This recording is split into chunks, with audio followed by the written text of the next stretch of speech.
BJP MP Etela రాజేందర్పై కీలక వ్యాఖ్యలు చేశారు ఎమ్మెల్యే పాడి కౌశిక్ రెడ్డి. అధికారం ఉనికి కోసమే హుజురాబాద్ బిడ్డ అంటూ ఈటెల చెప్పుకుంటున్నారని విమర్శించారు. హుజురాబాద్ లో ఓడిన వెంటనే గజ్వేల్ కి, అక్కడి నుంచి మల్కాజ్గిరికి వెళ్లారని ఆరోపించారు. అధికారం లేకుండా 5 ఏళ్లు ఉండలేరా అంటూ ప్రశ్నించారు. ఇప్పుడు మళ్లీ ఏం మోహం పెట్టుకుని హుజురాబాద్ వస్తున్నావంటూ ఈటెలపై ఆగ్రహం వ్యక్తం చేశారు ఎమ్మెల్యే కౌశిక్ రెడ్డి. రాజేందర్ గారు, మీరు హుజురాబాద్ మీద ఏదో ప్రేమ ఉన్నట్టు, హుజురాబాద్ నియోజకవర్గాల ప్రజల మీద ప్రేమ ఉన్నట్టు కొత్త నాటకము, కొత్త డ్రామాగా షురూ చేస్తూ ఉన్నారు. ఈటెల రాజేందర్ గారు, నేను సూటిగా ప్రశ్న అడుగుతా ఉన్నాను. హుజురాబాద్ నియోజకవర్గంలో మీరు ఓడిపోయినప్పుడు మీరు గజ్వేల్లో ఎందుకు పోటీ చేసిండ్రు? ఇలా మీరు మల్లవై మల్కాజిరిలో ఎందుకు పోటీ చేసిండ్రు? ఒక 5 సంవత్సరాలు అధికారం లేకుండా మీరు ఉండలేరా? దామోదర్ రెడ్డి గారు ఓడిపోయినప్పుడు ఇదే హుజురాబాద్ నియోజకవర్గంలో కమలాపూర్లో ఓడిపోయినా ఇక్కడనే చనిపోయే వరకు ఇదే ప్రాంతాన్ని పట్టుకొని ఉన్నాడు కదా.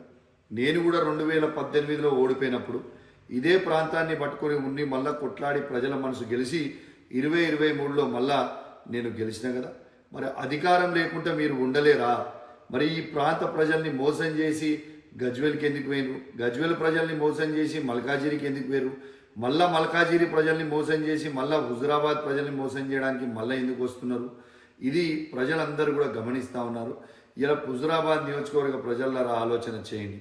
ఇలా కేసీఆర్ గారు లేకపోతే ఈటెల రాజేందర్ గారు అనే వ్యక్తి ఎవరో ఈ ప్రపంచానికి, ఈ రాష్ట్రానికి ఎవరికి తెలియదు. అట్లాంటి అన్నం పెట్టిన కేసీఆర్ గారికి, అన్నం పెట్టిన హుజురాబాద్ నియోజకవర్గ ప్రజలకి మోసం చేసి ఎట్లా వెళ్ళిపోయిండో అనేది ప్రజలందరూ కూడా గమనించాలి. ఖచ్చితంగా అవన్నీ గమనించే ఈటెల రాజేందర్ గారు, అందుకే ప్రజలు మిమ్మల్ని నమ్మకుండా సర్పంచ్ ఎన్నికలలో 3వ స్థానానికి పంపించింది కూడా మీరు గమనించాలని విజ్ఞప్తి చేస్తా ఉన్నాను. పట్టుమని 107 గ్రామ పంచాయతీలు ఉంటే పట్టుమని 20 సీట్లు కూడా మీరు ఊరూరు తిరిగిన మిమ్మల్ని గెలవనీయలే హుజురాబాద్ నియోజకవర్గ ప్రజలు.